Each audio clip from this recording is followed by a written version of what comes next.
को इस महीने की 5 तारीख को बिगड़ती सेहत के कारण अस्पताल में भर्ती किया गया था। शनिवार सुबह 4:50 पर उनका निधन हुआ। इनाडो ग्रुप के चेयरमैन रामोजी राव का हृदय संबंधी समस्याओं के कारण हैदराबाद के एक अस्पताल में इलाज के दौरान निधन हो गया।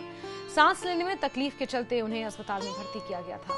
उनका इलाज आईसीयू में चल रहा था। इलाज के दौरान ही उन्होंने आज सुबह अंतिम सांस ली। रामोजी राव के पार्थिव शरीर को रामोजी फिल्म सिटी स्थित उनके आवास पर ले जाया गया है, जहां परिवार के सदस्य, मित्र और शुभचिंतक दिवंगत आत्मा को अंतिम श्रद्धांजलि दे रहे हैं।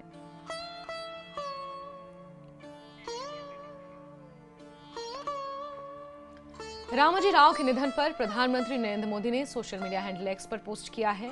उन्होंने पोस्ट कर लिखा है कि श्री रामोजी राव गारू का निधन अत्यंत दुखद है। वो एक दूरदर्शी व्यक्ति थे जिन्होंने भारतीय मीडिया में क्रांति ला दी। उनके समृद्ध योगदान ने पत्रकारिता, फिल्म जगत पर अमिट छाप छोड़ी है। अपने उल्लेखनीय प्रयासों के माध्यम से उन्होंने मीडिया और मनोरंजन जगत में नवाचार के नए मानक स्थापित किए हैं। रामोजी राव गारू भारत में विकास के प्रति बेहद भावुक थे।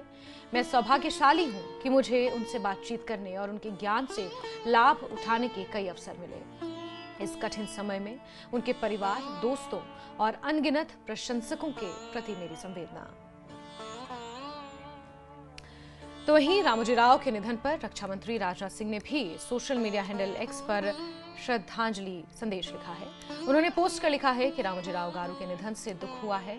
वो तेलुगु मीडिया के दिग्गज थे जिन्होंने मीडिया, फिल्म और मनोरंजन उद्योग पर गहरी छाप छोड़ी। साथ ही लिखा कि उनका निधन मीडिया और फिल्म जगत के लिए बहुत बड़ी क्षति है। इस दुख की घड़ी में मेरी संवेदनाएं उनके परिवार के साथ हैं।